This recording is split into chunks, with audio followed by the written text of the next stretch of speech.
Ողջույն, արի այսօր միասին լուծենք Անանյա Շիրակածու հետաքրքիր խնդիրներից մեկը։ Աթեն քաղաքում կային 3 նույն չափի ջրավազաններ։ Այդ ջրավազաններում քաշված էին 3 խողովակներ։ Խողովակներից մեկը, քանի որ հզոր էր, լցնում էր ջրավազանը 1 ժամում, երկրորդը ավելի բարակը լցնում էր 2 ժամում, իսկ երրորդը երկրորդից էլ բարակը լցնում էր 3 ժամում։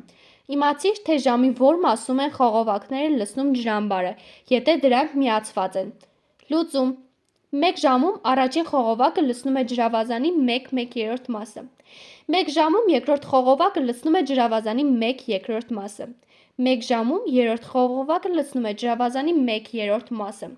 1/1/3 գումարած 1/2 գումարած 1/3 հավասար է 11/6։